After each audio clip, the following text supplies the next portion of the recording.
C'est une joie pour ces élèves du primaire et préscolaire du groupe scolaire Laurent Tchagba à Agban Village de prendre leur déjeuner sur place.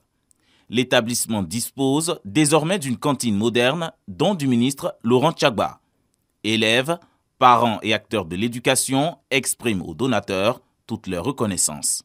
Grand-papa Tchagba, vous avez bien compris que l'école, la nourriture sont des droits indispensables dans la vie de tout homme et particulièrement des enfants que nous sommes si bien que vous en faites vos priorités. À partir d'aujourd'hui, même là, les enfants seront heureux. Équiper une école de cantine, c'est offrir un environnement propice à l'apprentissage, mais aussi contribuer à réduire le taux d'échec en milieu scolaire. La représentante de la directrice des cantines scolaires s'est félicitée de l'ouvrage qui ajoute à la fierté du groupe scolaire Laurent Tchagba.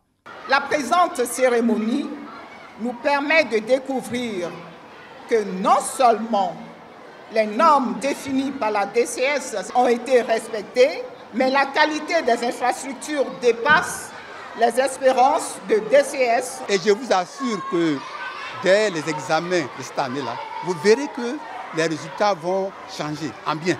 Le ministre Laurent Tchagba a exprimé et justifié son acte, poursuivre l'action gouvernementale en œuvrant pour la recherche et la promotion de l'excellence.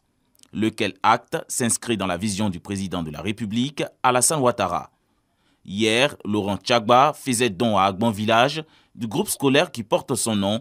Aujourd'hui, c'est une cantine. Après avoir réalisé le groupe scolaire, nous avons jugé opportun de doter ce groupe scolaire d'une cantine scolaire pour permettre aux enfants de pouvoir avoir un repas le midi. Je pose cet acte, c'est pour être dans la continuité de l'action du président de la République. Le groupe scolaire Laurent Tchagba, Agban Village, dans la commune d'Atekoubé, est composé de 3 écoles primaires et d'une maternelle. Il a été inauguré le 3 octobre de l'année 2021 et enregistre 1200 élèves du primaire et 250 du préscolaire. On ne passe plus ses nuits à la belle étoile ou à l'aide d'une lampe tempête. Ici, à Daouo, un village du département de Vavois, il y a de l'électricité dans tous les ménages. Un acquis en termes de développement rendu possible grâce au programme social du gouvernement. Il n'y a que le chef-lieu de sous-préfecture qui était électrifié en son temps. Et avec l'avènement de son excellence Alassane Ouattara, tous les villages aujourd'hui sont en chantier, sont en train d'être électrifiés. Et le village de Daouo a décidé de célébrer le président de la République en attendant que toute la sous-préfecture trouve une journée pour magnifier le chef de l'État. Par le passé, nous étions vraiment dans le noir. C'était un rêve, mais aujourd'hui, le président Alassane Ouattara a réalisé notre rêve. Le fait de nous donner le courant. Vraiment, nous sommes très fiers de lui. Les populations ont donc décidé de traduire leur reconnaissance au chef de l'État, Alassane Ouattara, pour ses actions de développement. La fête de la lumière à Daouo a été également l'occasion pour le lancement de la 7e édition des journées socio-culturelles de la localité. La ministre en charge de la culture, qui a effectué le déplacement, exhorte les populations à préserver le climat de paix pour le développement de la région.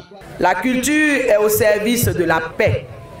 Elle constitue l'un des meilleurs vecteurs de rassemblement, de communion, de partage entre nos peuples.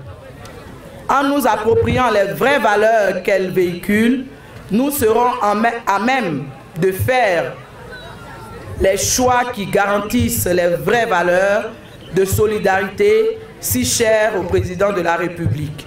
Raccordé au réseau électrique national, le village de Daouo amorce désormais et progressivement son développement.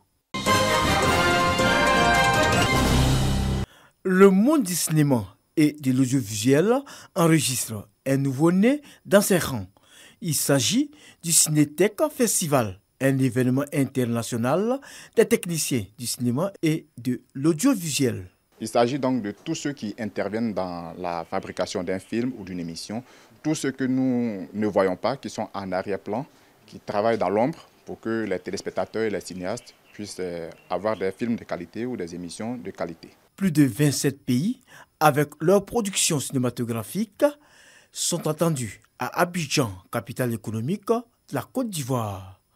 Environ 10 corps de métiers, notamment scénaristes, réalisateurs, monteurs, scripts, maquilleurs.